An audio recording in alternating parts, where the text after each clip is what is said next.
The hot sun had bent the rails on Thomas's branch line.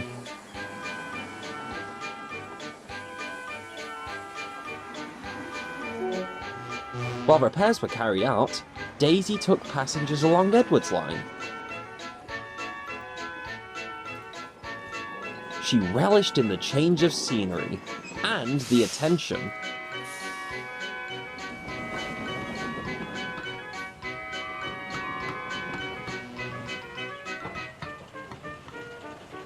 One afternoon, she arrived at Edward's station.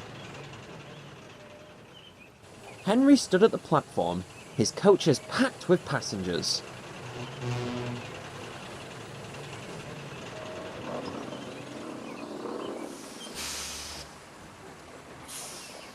I know it's dreadfully hot, flounced Daisy, but you don't see me lazing about, do you?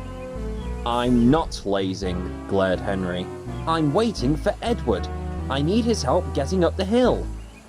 A stalwart engine like you floundering over a teensy hill? Fancy that, she chuckled. It's far from teensy, retorted Henry, and my train is heavy. Trying it alone would just make me late. Such a pity, replied Daisy. Perhaps you should leave the passengers to me. I never struggle on hills. With that, Daisy purred triumphantly away.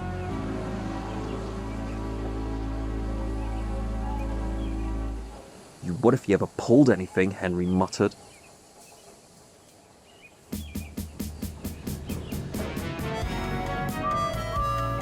Daisy purred happily as she travelled down the branch line.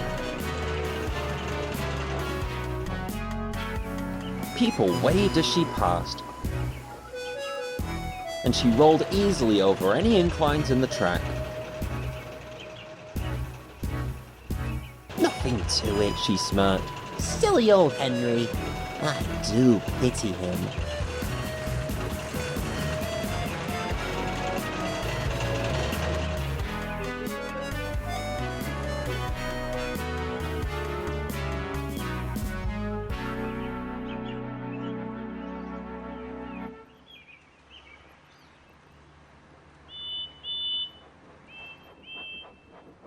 The next morning, Bill and Ben were shunting trucks for Boko in the harbour yard. Daisy watched them working from the shed. Where's that fuel tanker? asked Bill. On the siding, answered Ben. You said you wanted it out of the way. Not out of the way, on this train. If it's so important, then you fetch it. Oh, good grief, moaned Daisy. Will you two compose yourselves? My passengers shan't be delayed by your incompetence. Rectify this out at once. Bill and Ben weren't sure what rectify meant, but it made them forget to be cross with each other. Their disdain turned to Daisy instead.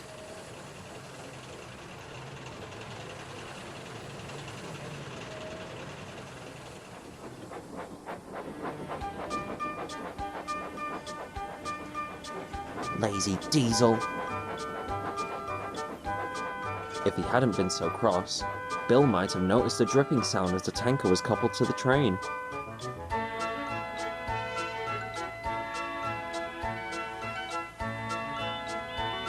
Instead, he scurried off to finish his work.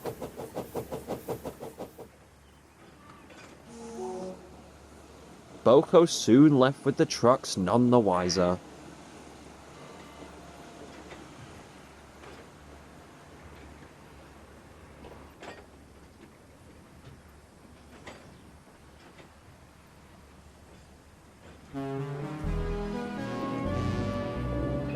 It wasn't long before Daisy purred to the platform.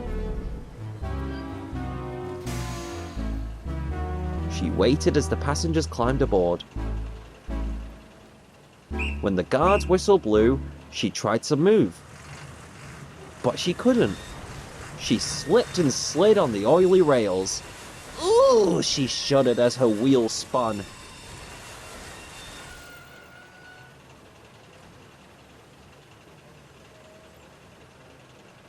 Her driver inspected the tracks. A bit of sand and we'll be right as rain. Absolutely not, fumed Daisy. You think my wheels need to be any filthier than they are? My fitter always says never to run with filthy wheels. Terrible for my swerves, you see. The driver, station master, and passengers all tried to reason with her, but it was no good. Daisy refused to move.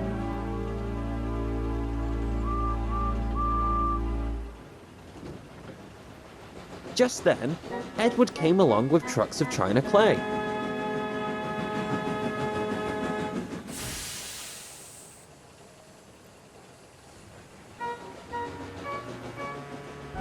After discussing the trouble, the driver sanded the rails, and Edward buffered up behind.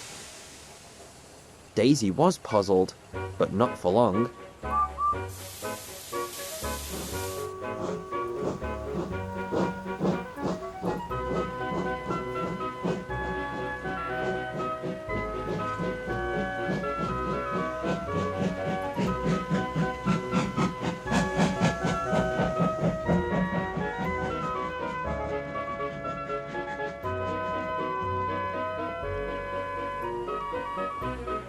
At Edward's station, Henry was waiting impatiently for Daisy's passengers. Where is that silly diesel, he wondered. He didn't have to wonder for long. He stared in amazement as Edward pushed Daisy into the platform.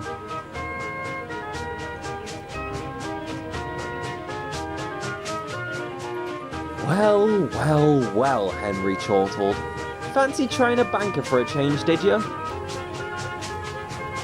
Daisy blushed silently.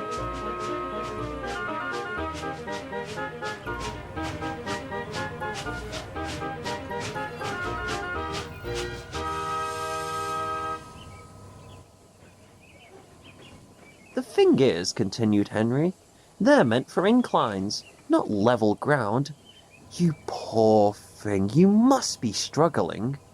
Perhaps you should leave the passengers to me. Henry puffed away, laughing. Daisy stayed quiet. She hoped this would be her first and last time having anything to do with bankers.